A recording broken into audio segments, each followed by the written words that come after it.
Pues mira, tengo que leer todo esto. ¿Tú ya lo leíste? Tengo que leer todo esto, el informe de la Comisión para la Verdad y Acceso a la Justicia del caso Ayotzinapa. Con todos los anexos. Sí. ¿Y por qué los vas a leer? Pues ¿No, para... ¿No te basta con escuchar a la televisión? No, hombre. No, tengo que leerlo para hacer mi cartón, para entender qué es lo que está pasando, qué fue lo que pasó, cómo va la investigación. Oye. Pero si le creo a López Dóriga y a Ciro y a todos estos, pues nomás no. Oye, pero a ver, no yo te propongo algo. Así que no va a haber programa porque tengo que leer esto. Espérate. Nada más no rapé. Mejor vamos a hacer que si haya programa y para que veas que si hay programa, invitamos precisamente al presidente de esta comisión, que es Alejandro Encina. ¿A poco? Sí, aquí está. Alejandro, bienvenido. ¿Todo bien? Bien, bien. Alejandro, qué gusto. Pásale. Muchas gracias. Bienvenido al Averno. Ya se volvió cita recurrente. Pero muchas gracias por estar aquí con ustedes y compartir su espacio. Oye, hay un debate muy fuerte en medios alrededor del caso de Ayotzinapa. Ayotzinapa es una de las tragedias más terribles que hemos tenido en México en las últimas décadas. Y hay un debate muy fuerte. Y hay quien dice que lo que ustedes están haciendo es que están construyendo la nueva verdad histórica de Ayotzinapa.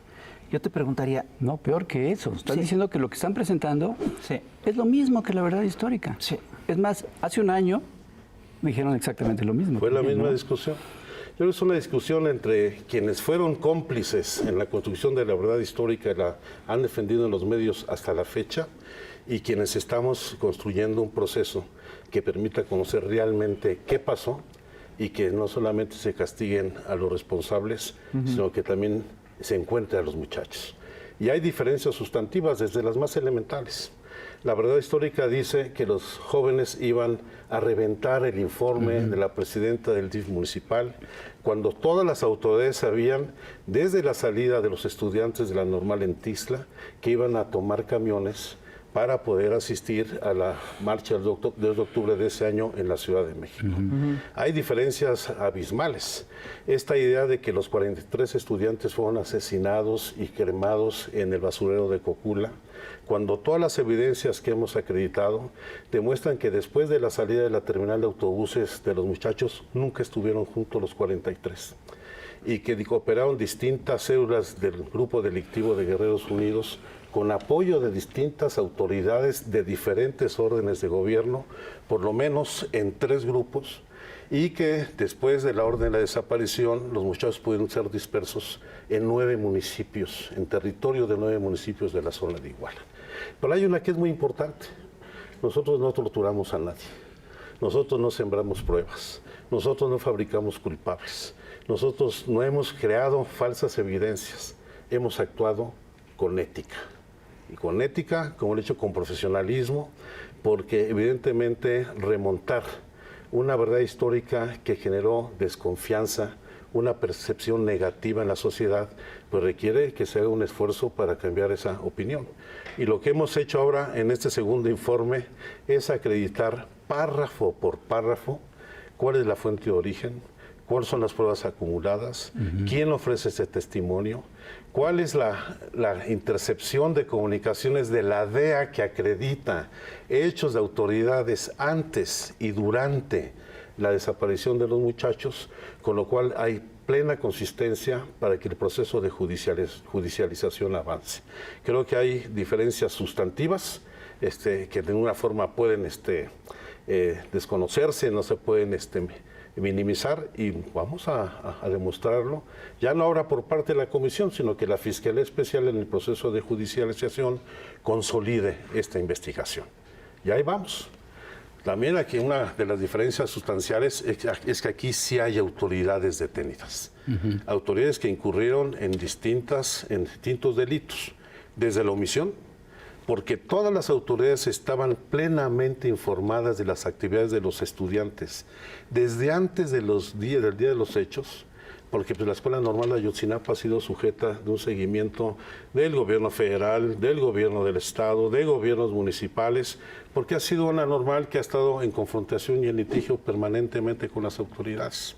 Y hubo autoridades omisas que sabiendo que los muchachos iban a Iguala, que tenían conocimiento de que eran agredidos y perseguidos por el grupo delictivo, lejos de intervenir para evitar que ellos pudieran ser violentados, coadyuvaron en toda esta operación. Y hay un dato que es irrefutable, pues la presencia de un infiltrado del 27 Batallón de Infantería, que era un informante del ejército, el soldado López Patolcin, quien estuvo reportando regularmente a su mando superior de los hechos. Y que fue abandonado. Y miren, yo creo que aquí tenemos que reivindicar también esa parte. Independientemente del papel de infiltrado que él estaba desempeñando para conocer los movimientos de los muchachos, el ejército, o más bien los mandos del ejército, nunca aplicaron el protocolo que tiene la Secretaría de la Defensa Nacional para la búsqueda de soldados desaparecidos. ¿Eso qué quiere decir? Lo dejaron morir solo. Que eso hubiera sido clave para... Eso hubiera cambiado la historia. Sí. Y también pues hay que pues señalar esto, porque la tropa merece respeto, merece protección en estos casos y no debe dejarse al abandono. Siempre la tropa son los olvidados en estos casos y nos interesa también esclarecer esta situación. Entonces son muchísimas las diferencias. Aquí hay autoridades de muy alto nivel ya detenidas con las responsabilidades plenamente deslindadas. Está el exprocurador general de la República, el exdirector de antisecuestros, que es una pieza clave en todo lo que fue el proceso de construcción de la verdad histórica y de cómo se ocultó información. Hay un Ministerio Público Federal que fue la que dio cuenta y fe de dos hechos en dos lugares distintos, uno en Iguala y el otro en la Ciudad de México a la misma hora, con lo que fue el sustento de la búsqueda de los muchachos en el basurero de Cocula, hasta el secretario de Seguridad Pública del Estado de Guerrero. Están los dos excomandantes del 27 y del 41 Batallón de Infantería en el Estado de Guerrero, y evidentemente pues seguiremos buscando que más allá de las 132 personas detenidas hasta el día de hoy, se ejecuten las 51 órdenes de aprehensión que tenemos pendientes y podamos revisar muchos casos en los cuales los jueces le otorgaron la libertad a muchos de los perpetradores porque fueron torturados. Cerca de 72 personas involucradas en los hechos fueron liberados por jueces porque efectivamente sí fueron torturados, pero nunca señalaron a los torturadores. Claro. Le han definido quién torturó a estas personas. Y muchos de estos pues todavía podría ser susceptible a abrirse procesos penales para que esa falta no quede sin castigo. Estas personas que fueron liberadas por tortura, ¿dónde están? ¿Se sabe qué pasa con ellos? Por supuesto que sí. ¿No pueden ser detenidos otra vez o sí? No, por el mismo delito no. Eso hay que decirlo con toda claridad. Iniciar un nuevo proceso tendría que ser por delitos distintos a los cuales fueron ellos procesados. Claro, la mayor parte de ellos fueron por secuestro, no por desaparición forzada. No necesariamente estuvieron vinculados con delincuencia organizada y es un tema que la Fiscalía está analizando. Muchos se dispersaron, hay algunos que salieron fuera del país, pero también hay otros que están colaborando como testigos de identidad reservada en la investigación, que no es uno, como han querido señalar. Todo el mundo dice, hay un solo testigo que es un delincuente, el cual está permanentemente señalando indebidamente a las personas, sino nosotros hemos trabajado con 30 de ellos, que incluso nos han señalado sitios específicos de búsqueda. Es más, información de ellos nos permitió encontrar e identificar a 2 de los estudiantes desaparecidos en la barranca de la carnicería allá en el ejido de Cocula.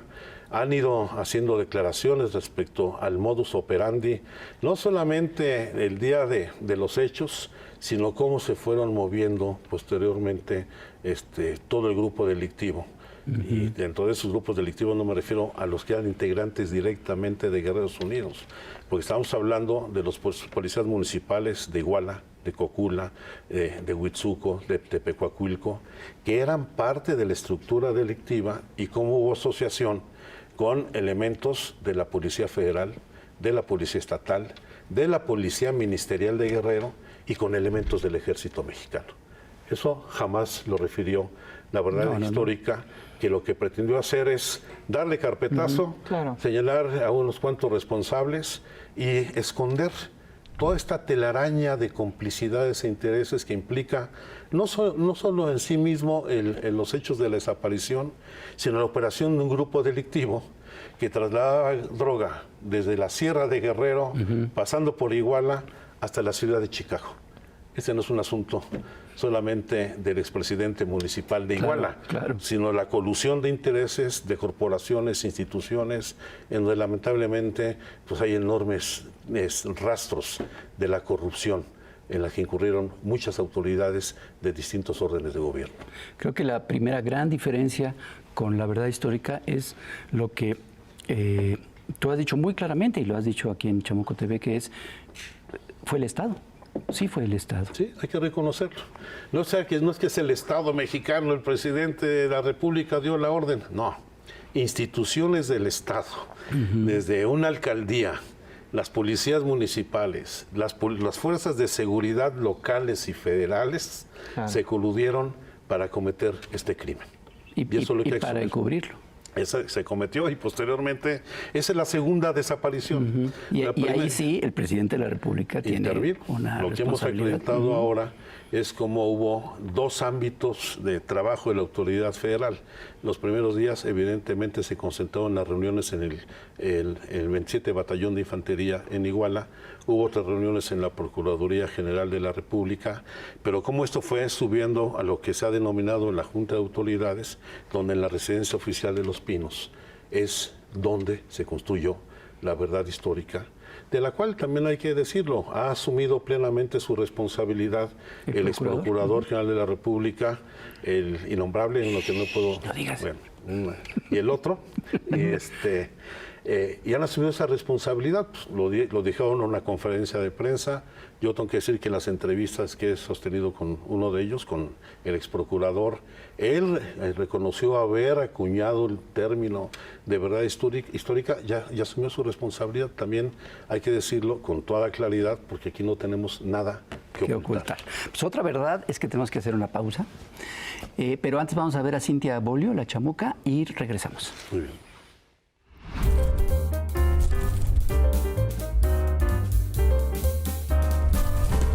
Querido lectorado, había una vez una humanidad que adoraba a dioses y diosas por igual. Del Salón de la Fama son Quetzalcóatl, Coatlicue, Itzamná, Ixchel, Zeus, Atenea, Isis, Ra, Ishtar, Thor, Freya, etc. De nombres y milagros reconocidos aún hoy en día.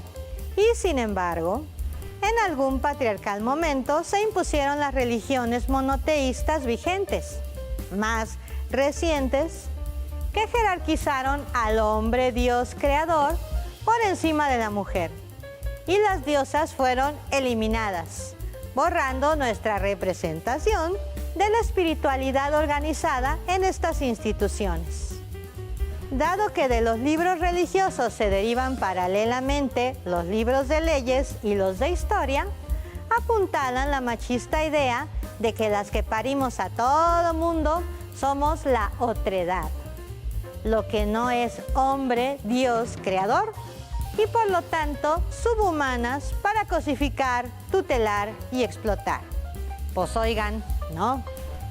Una de las luchas del feminismo es rescatar la memoria de las referentes femeninas que nos han ocultado. Cientos de mujeres dedicadamente divulgan la obra de las mujeres en la historia, las ciencias y el arte, colocándonos nuevamente en el pensamiento y en la imaginación. Gracias. Esta lucha específica es simbólicamente de la mayor importancia al hacernos visibles. Cuando narramos nuestra aportación, nos emancipamos y vamos rompiendo los techos de cristal que también tienen forma de silla. La silla del Dios, la del rey, la del papa, del CEO o del presidente. Las mujeres de la política son todas beneficiarias, pero parte de esta lucha, solo algunas, como denotan sus acciones en el poder. Hemos tenido pocas referentes Y no sentimos orgullo ninguno del Bester Gordillo, Marta Sagún, Beatriz Paredes, Maru Campos, Norma Piña, etc. No tiraron al patriarcado, no. Adoptaron su estilo. Y esto se consideró normal y propio de la estructura del poder político. Ahora que insólitamente y por primera vez tenemos dos precandidatas, querido electorado, la ciudadanía podrá contrastar sus trayectorias y proyectos. Yo pronostico que Claudia Sheinbaum llegará con más seriedad y propuestas que Xóchitl Gálvez, pues la prianredista se ha dedicado al insulto y a copiar los performances de Salinas y Anaya. No queremos show, queremos compromiso para México y ejemplo para las jóvenes y niñas. Chaito. Y seguimos aquí en el Averno platicando con Alejandro Encinas, ni más ni menos, sobre el caso de la noche de Iguala. ¿No? Oye, Alejandro, lo que hemos estado viendo es que hay yo creo que hay que decirlo así, hay una embestida judicial muy fuerte contra ti, contra la comisión. De hecho, se te ha prohibido decir públicamente que Tomás Cerón torturó y fabricó pruebas, ¿no? Cosa que está ampliamente documentada. Y también parte de esta embestida tiene que ver con una serie de medios que en su momento avalaron la verdad histórica, la llamada verdad histórica, que en su momento minimizaron los hechos, etcétera. ¿Qué es lo que estamos enfrentando? Yo creo que hay toda una campaña articulada, no solamente para hacer este acoso judicial, así yo lo he definido, porque yo tengo denuncias penales en contra, tengo varios amparos para que no solamente no pueda referirme a las personas que cometieron ilícitos, no solamente en el caso de tortura, sino también en la parte de desaparición, el caso de algunos militares detenidos, particularmente de las primeras camadas, o incluso han llegado al extremo de otorgar un amparo para que yo me presente como testigo de descargo de los militares en un juicio.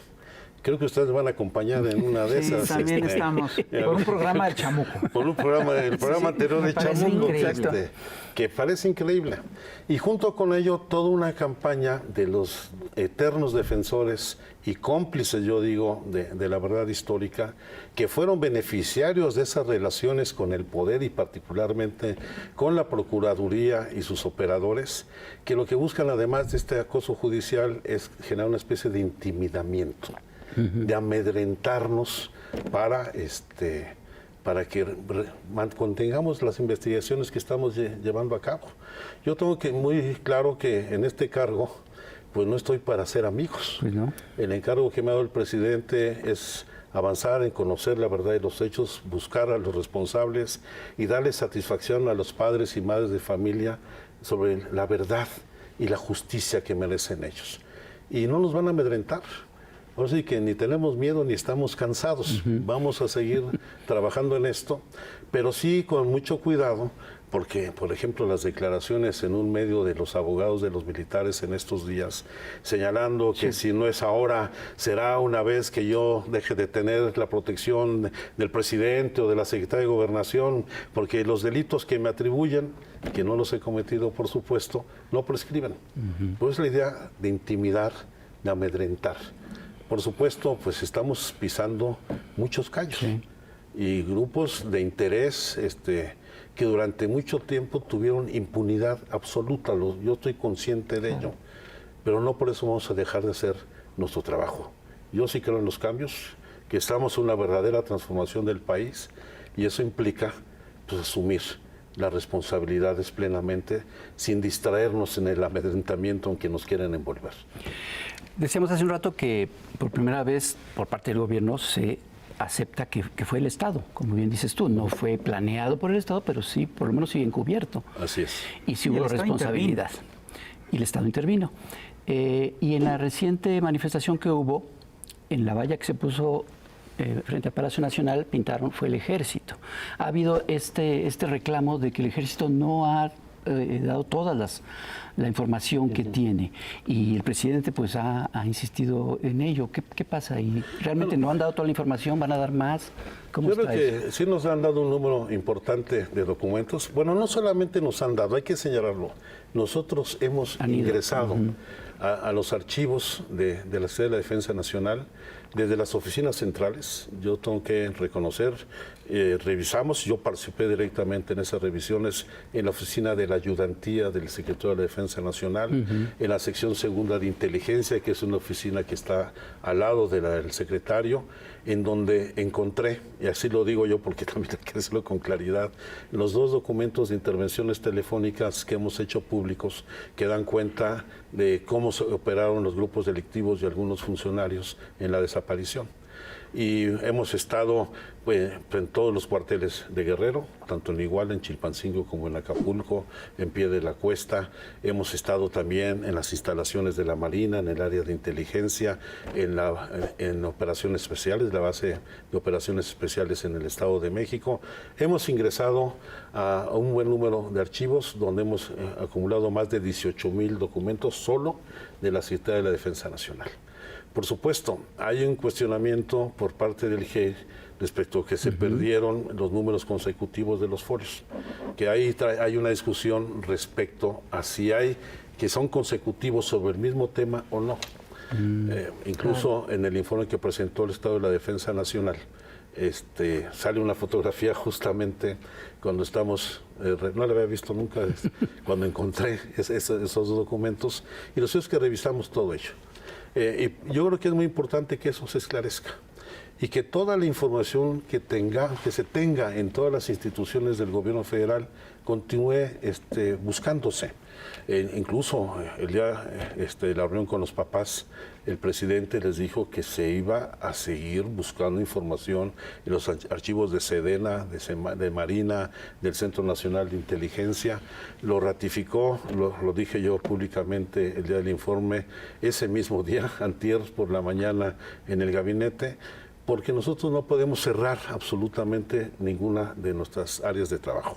Es acopio de información, romper el pacto de silencio, continuar con la búsqueda, fortalecer la judicialización, que son los 4 ejes que hemos venido trabajando para conocer la verdad. Y pues los papás tienen mucha expectativa en que ahí puede encontrarse, por el contenido de las 2 intervenciones que hemos dado a conocer, se puede encontrar el paradero de los muchachos y bueno, pues habrá que atenderlo. Lo que no implica que dejemos nosotros de ir desahogando todo el trabajo de búsqueda, que ha sido un trabajo sistemático. Llevamos al día de hoy 138 búsquedas desarrolladas en 9 municipios, en decenas de sitios distintos, donde, por supuesto, no solamente seguimos la información que nos proporcionan colaboradores, testigos, informantes, llamadas anónimas, porque no hemos nosotros desentendido ninguna de la información que hemos recibido, pero tenemos claramente cuál fue el área de influencia del grupo delictivo, cuál célula de sicarios se encargaba de determinada región, lo tenemos por municipio, incluso el municipio de Iguala dividido en algunas secciones, cómo se conformó la red de llamadas telefónicas esa trágica noche que permitió identificar algunos de los destinos a los que fueron llevados. Hemos reconstruido todo el análisis de los hallazgos de cuerpos y de restos que se han acreditado desde el día de los hechos hasta el día de hoy. Quiero decirles que independientemente de que hemos logrado la identidad de 2 de los muchachos, se han acumulado ya 498 cuerpos encontrados en esta región, que todos están siendo procesados.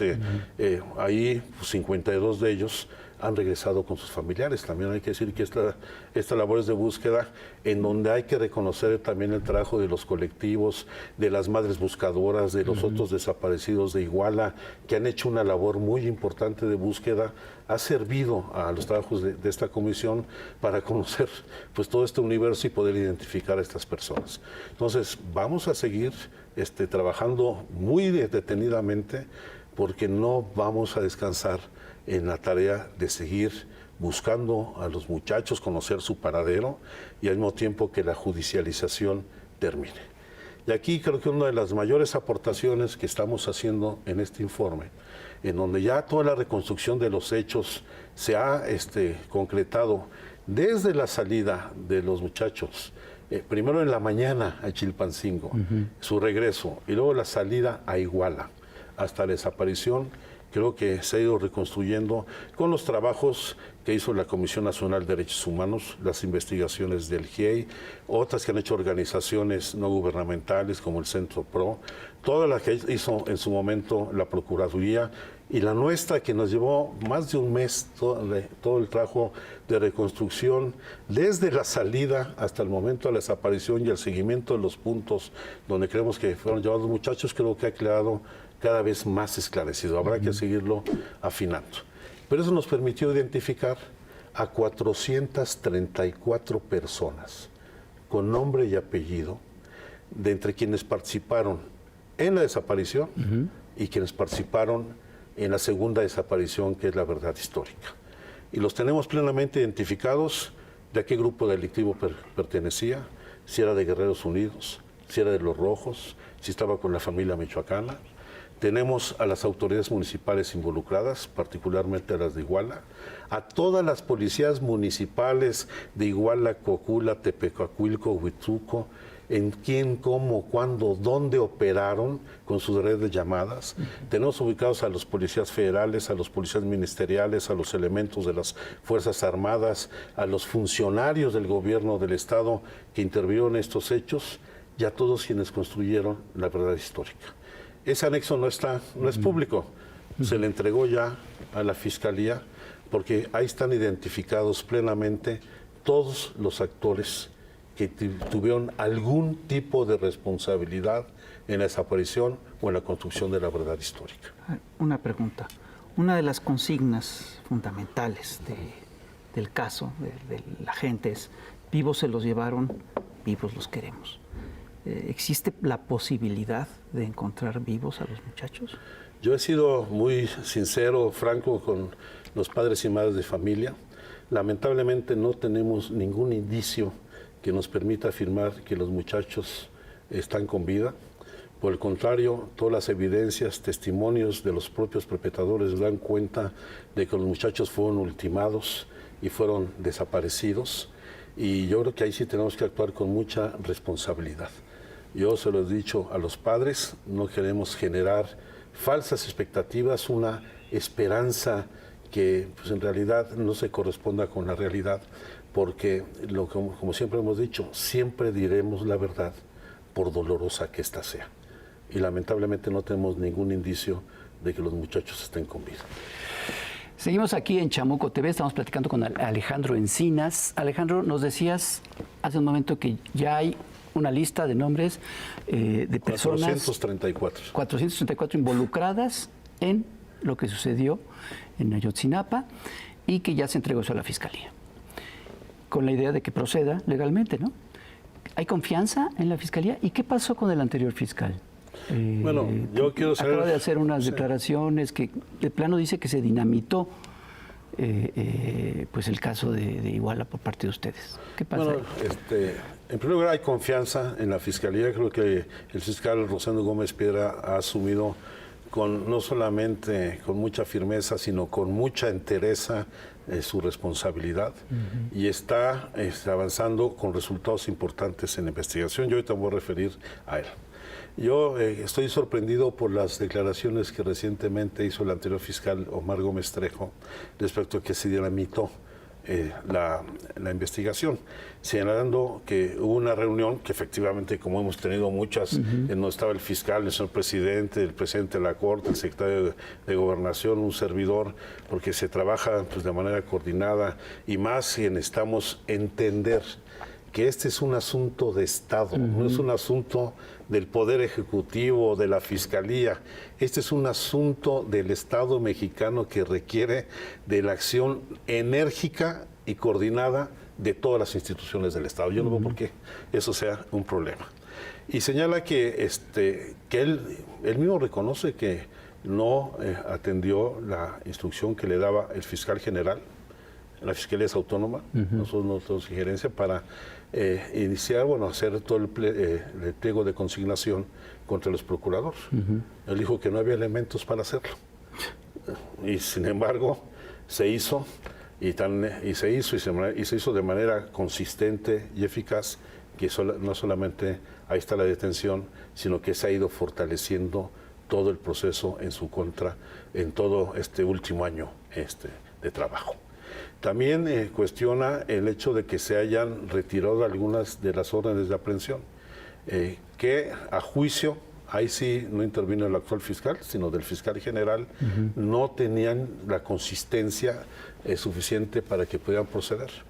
Sin embargo, esas órdenes no se retiraron, si bien se congelaron, se volvieron a retomar, y esas son las órdenes de aprehensión que han permitido la detención, o por lo menos girar la orden de aprehensión contra otros 14 militares, donde está también ahora un general en que hay evidencia de sus vínculos con el grupo delictivo, no solo por las declaraciones de los propios integrantes de ese grupo, sino por las intervenciones de comunicaciones que hizo la DEA, donde recurrentemente se le menciona. Ya hay consistencia, se están ejecutando, e incluso hay una que es muy importante, que es de una persona que estamos haciendo el proceso de extradición en los Estados Unidos, que es una pieza clave en la investigación, y estoy convencido que las 51 órdenes que faltan por ejecutar van a ir cerrando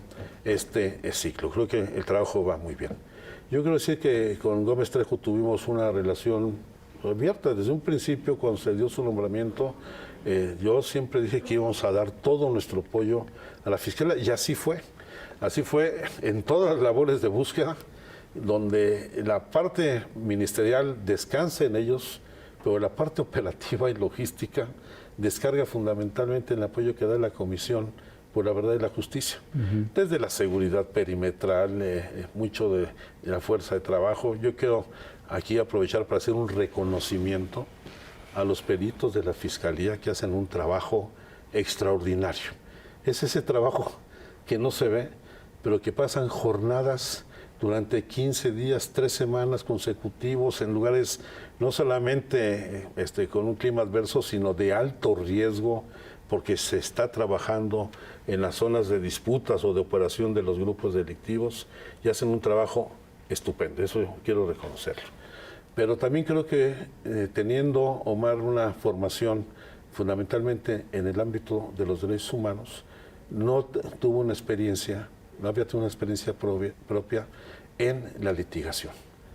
Es un abogado que no había litigado, y ahí pues se enfrentó a un monstruo que se lo comió, que es cómo los resabios de la vieja Procuraduría han estado todavía incidiendo en investigación, con la filtración de información, con el ocultamiento de los mismos, con los avisos que llevó por lo menos a que en 4 ocasiones uno de los objetivos se evadiera, porque evidentemente de los objetivos de la exprocuraduría, ellos están plenamente informados de todo lo que sucede día a día, minuto a minuto, en las investigaciones, y eso ha sido pues parte de los obstáculos, la resistencia, las inercias que se están enfrentando, y no supo superar esas cuestiones.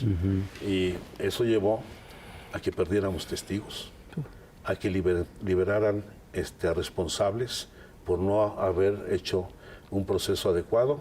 Pero es un asunto que tendrá que resolver la Fiscalía General. Ahí quiero subrayarlo, yo no soy Ministerio Público, ya me han acusado de invadir competencias, es parte de las demandas penales que tengo. Nosotros estamos buscando la verdad, y creo que hay las condiciones. Estoy convencido de ello, de trabajar con la Fiscalía Especializada para el caso, para que esto tenga un buen término en el proceso de judicialización. Por primera vez se nombró en estos informes al expresidente Peña Nieto como principal responsable del encubrimiento y de la creación de la verdad histórica. La primera pregunta sería, ¿por qué Murillo Karam sí está preso, pues, y por qué Peña Nieto no. Sí. Y si hay, entre que se dio lo de Murillo Karam y ahora hay suficientes evidencias o pruebas que pudieran implicar un involucramiento, pues, ya totalmente acreditado de Peña Yo Nieto. creo que es muy claro. Quien ha asumido la responsabilidad plena de esos hechos, yo les hace rato, es Murillo Karam. Desde la conferencia de prensa en donde señaló que el expresidente lo había nombrado con responsable junto con la persona que no puedo nombrar de todas las investigaciones, él ha señalado que él es el responsable de la investigación, de acuñar el concepto de verdad histórica. Él asumió plenamente su responsabilidad. ¿Eso exculpa a Peña?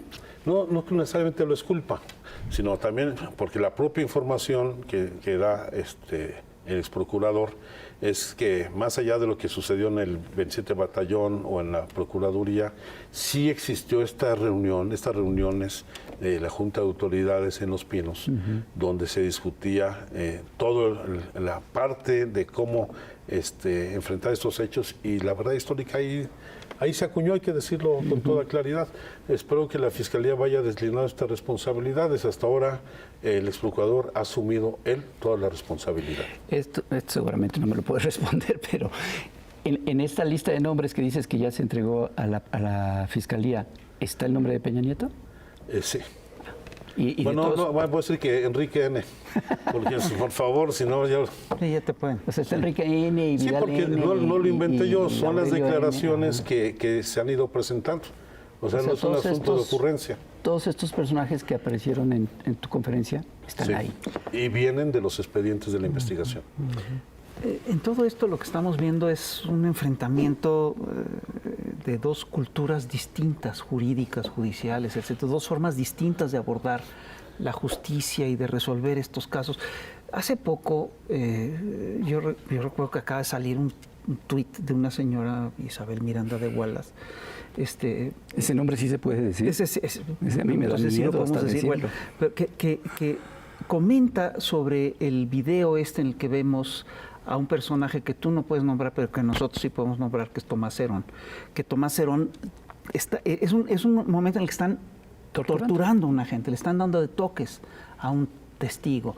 Y Tomás Herón le dice, a la primera mentira te mato, ¿no? Y ella dice, pero es que no está haciendo nada malo. El comentario de ella es una entrevista. Es una entrevista, que le hace, de estos noticieros de radio. Sí, sí, sí. Que también le da la razón y le dice, sí, claro. Y Está haciendo su trabajo nada más. Y ella dice, lo que no está torturando a nadie, está haciendo su trabajo nada más. ¿Sí? A mí me parece increíble porque lo que nosotros, es decir, para ella esto de amenazar, de que le estén dando, es que implica que el señor estaba simplemente haciendo su Lo trabajo. normal en su trabajo es hacer amenazas de muerte.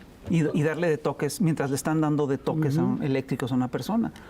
Aquí hay un dicho popular que dice que tanto peca el que mata a la vaca que el que le amarra la pata. Como la vaca. Pero ahí el problema no solamente que estuvo presente, él era el jefe, sí, claro, de todas las personas que intervinieron en este hecho. No solamente es, sí. es como, bueno, no solamente lo que acreditan los videos, sino la responsabilidad en función de su carrera. Claro. Sí. No, es que es increíble porque cambiar toda esta cultura obviamente es muy complicado y además tocar toda esa cultura implica, entre otras cosas, enfrentarse al poder judicial, al poder mediático, a un poder político. Híjole, ¿cuándo vamos a poder cambiar todo esto? Perdón. Pues nos vamos a tardar, aunque vamos ahí. Yo creo que la gran reforma pendiente en nuestro país es la reforma al Poder Judicial. Hombre. Y es esta discusión que ha abierto el presidente de la República. No sabes el qué tipo de justicia, sino qué es lo que tenemos. Si el derecho, esa idea del derecho por sí mismo o la justicia como prioridad. Porque claro, todos los abogados, el mundo de los abogados del Poder Judicial se escuda en las tantas interpretaciones que hay de la ley como el Estado de Derecho. Y la justicia queda aparte. Yo lo veo, en este caso, las actuaciones de los jueces. Jueces que otorgan libertades a los perpetradores, sí, claro, sin castigar a quienes nos torturaron. Sí, claro. Donde prevalece el derecho del perpetrador por encima del derecho de las víctimas.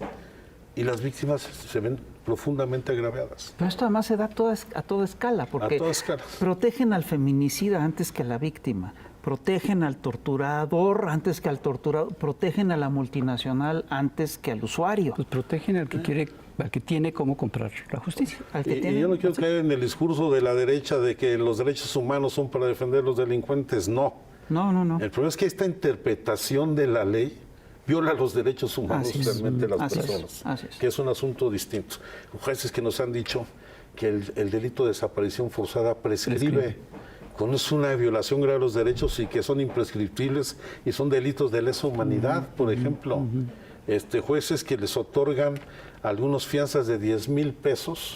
Hubo un caso de una persona que se fugó, que se logró recuperar a raíz de que fue deportado por la autoridad estadounidense a México y se retuvo por parte de la Fiscalía en la frontera. Se le presentó al juez y le fijó una multa de 10,000 pesos y que regresara la semana siguiente a firmarla. Se volvió a evadir. Pues sí. O sea, ahí son muchos de esos obstáculos. O jueces que dicen que no es competencia de ellos porque es del nuevo sistema y el otro del viejo sistema judicial, que el penal acusatorio.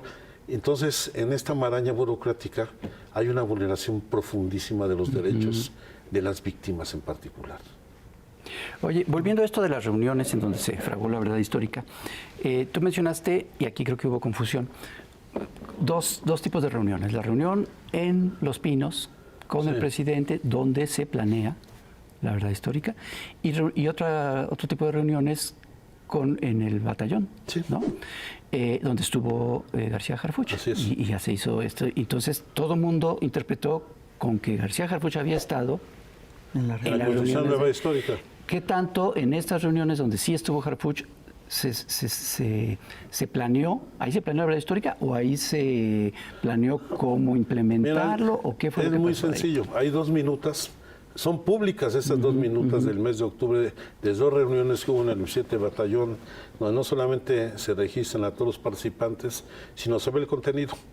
Y es un contenido operativo que tiene que ver con las partes de búsqueda y detenciones de los responsables, como también las hubo en la Procuraduría General de la República.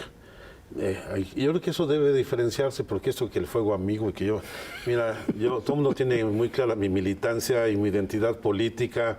Aquí, y donde hago siempre prevalecer mi responsabilidad institucional por encima de mis identidades políticas, eso quiero decirlo, pero pues se busca en estas campañas espacios para desacreditar nuestro trabajo.